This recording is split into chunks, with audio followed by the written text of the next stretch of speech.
Inilabas ni Kevin Kembao ang dahilan kung bakit maganda ang kanyang performance sa patuloy na ginaganap na Dubai International Basketball Championships. Si RJ Barrientos sinabing walang hidwaan o walang anumang sama ng loob sa pagitan nila ng dating kupunan sa Korea.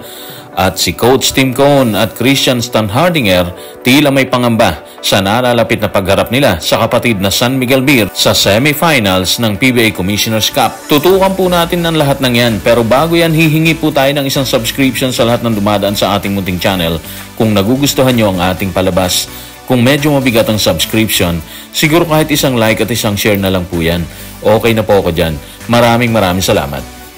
Sa patuloy na ginaganap na Dubai International Basketball Championship kung saan nananatiling unbeaten ang strong group athletics ng Pilipinas na pinangungunahan ni Dwight Howard, hindi nagpapatinag si UAAP MVP Kevin Kembao. Sa laban versus Syria, kumamada siya ng 24 points habang nagtala siya ng 19 points versus Lebanon.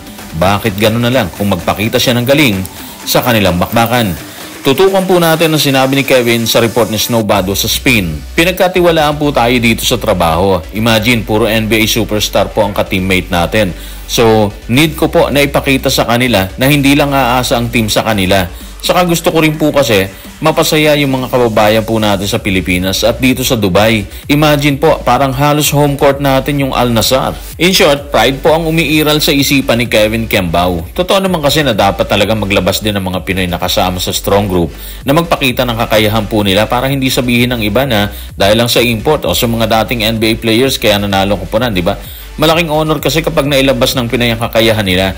Lalo na at minsan-minsan lang nila nakakasama mga dating NBA superstars katulad po ni Dwight Howard. Patunay na rin ang ginagawa ni Kevin Kembao na kayang makipagsabayan ng Pinay sa lahat ng lahi kung basketball po pag-uusapan dyan. Kung nananalasa si Kevin Kembao sa Dubai International Basketball Championship, tila mababa naman ang puntos na itinatala ni Andre Robertson na merong 13 points versus Lebanon at Mackenzie Moore na nagtala ng 12 points versus Lebanon. Ano ang paliwanag ni Coach Charles sa aspetong yan? Tutukan po natin ang sinabi ni Coach sa report ni Snowbado sa Spain. Nag-a-adjust din sa isa't isa mga imports at huwag nating kalimutan sina Mackenzie at Robertson ay hindi naglaro sa loob ng 2 taon dahil sa injury. Mabigat po yun kung laro pag-uusapan kasi katulad sa injury, di ba?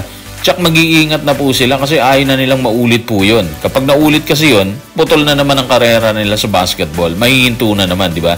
Yung adjustment, naninibago sila kasi hindi naman sila magkakasama dati pa eh. So, ang tendency talaga is mag-a-adjust sa sitwasyon ng mga kasama nila para magkaroon ng chemistry na kailangan ng kupunan para makapagtala ng isang impresibong panalo. In fairness naman sa kupunan, wala pa silang talo ngayon matapos bakbakan ng Lebanon sa score na 104-95. Habang maganda ang sitwasyon ng strong group athletics sa Dubai, tuluyan naman sinagot ni RJ Barrientos ang issue tungkol sa kanyang pag-alis sa KBL patungo ng Japan B-League. Bakit nga ba siya umalis doon? Kung tutuusin, maganda na ang lagay niya sa Korea base sa kanyang paglalaro. Ano talaga ang naging dahilan? Ito po si RJ Barrientos sa report ni Kate Reyes ng Spin. Hindi ko pa nasagot to, pero ang reason ko, una sa lahat, is yung opportunity na binigay sa akin. Bigger opportunity. At yun ang mas nagpa-eager sa akin na i-grab ko. Itong i-earn ko ngayon sa Japan. So, doon po tayo sa bigger opportunity. Hindi mo talaga pwedeng pakawalan yun. Kasi sa buhay naman talaga, minsan lang dadating ang mga ganong pagkakataon eh. Yung makukuha mo ang higit pa sa inaasahan mo, di ba? So, para sa akin, tama lang ang naging decision ni RJ. Although naging controversial yung decision po niya, win-win situation naman yun para sa kanilang dalawa ng kupunan. Kasi ang hirap naman siguro maglaro nang may iniisip kang iba sa panig ni RJ Barrientos, di ba? At sa panig naman ng dati niyang kupunan, hindi magiging maganda kung ikikip nila si RJ. Kasi kahit professional po yan, andun yung hinala nila na baka hindi niya maibigay yung 100% kasi may isyong ganun mula sa Japan. Sa kanyang desisyong umalis, may hidwaan ba sila ng dating kupunan sa Korea? Or may samaan ba sila ng loob? At ngayon na halos kalahating taon na siya sa Japan B-League, masasabi ba niya na worth it ang naging desisyon niya na tumulak sa Japan? Tutukan po natin si RJ Barrientos sa report ni Kate Reyes sa Spin. Wala kaming bad blood ng team ko sa Korea before. Opo naman, worth it siya. Ibang chapter na po to. At the end of the day, para po ito sa aking paglago, para sa aking pamilya at kinabukasan na rin. Doon po tayo sa para sa kinabukasan. Malaking bagay po yun eh. Walang duda po yan. Kasi sabi nga po nila, kuhanin mo na yung pinaka-the best na makukuha mo sa buhay. Hanggang kaya mong kuhanin. Kasi kapag hindi mo na kaya yan, pagsisisihan mo na yan eh. Wala ka nang magagawa kundi manghinayang dyan, di ba? At sa kaso ni RJ Barrientos, kayang-kaya niyang kuhanin yon. Kaya hindi na siya nagdalawang isip para abutin, di ba?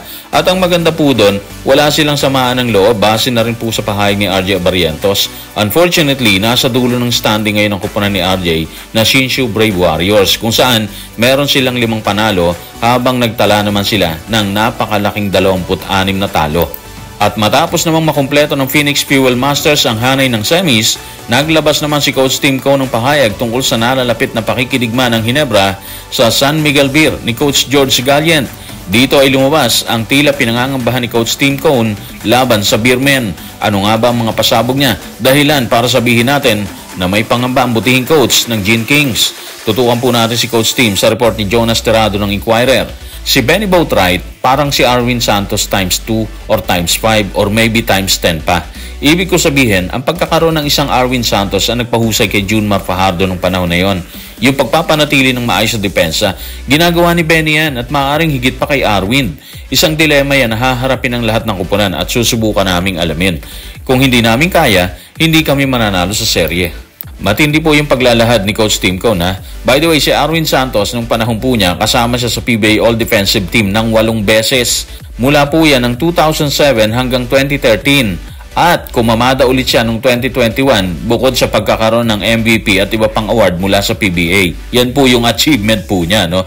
So, ibig sabihin, nakikita ni Coach Tim Cone ang katauhan ni Arwin Santos ngayon kay Benny Boatwright. Matindang ginagawa ni Benny Boatwright, ha? Kasi bukod sa depensang inilalatag niya sa kalabang kupunan, nagtatala rin po siya ng napakalaking score. Sa huling 4 na bakbakan, nagtala si Benny ng 40.5 points. Hindi biro po yan, di ba? Yan ang mga dahilan kung bakit tila may pangamba si Coach Tim Cone sa pagharap sa San Miguel Beer.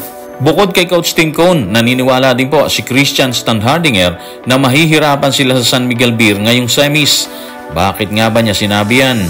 Ano ang nakikita niyang dahilan? Tutukan po natin si Christian sa report ni Jonas Terrado ng Inquirer. Magiging napakahirap nito, hindi ako magsisinungaling sa iyo.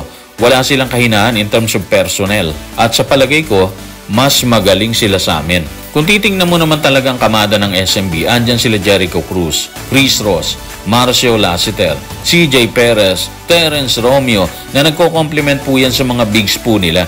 Ibig sabihin, mabigat nga ang SMB lalo na kapag pumutok ang mga inaasahan po nila katulad ng mga binanggit po natin. At yan ang mga dahilan kung bakit medyo hindi komportable ang Gene Kings katulad ni Coach Tim at Christian Standhardinger sa pagsagupa sa SMB. So siguro abang-abang po tayo kasi magsisimula ang semi sa Miyerkules. Ganap na ika-4 po ng hapon yan. Sisimula ng Phoenix at Magnolia habang sa ganap na ika-8 ng gabi, sasagupain naman ng SMB ang Gene Kings. So guys, maraming salamat.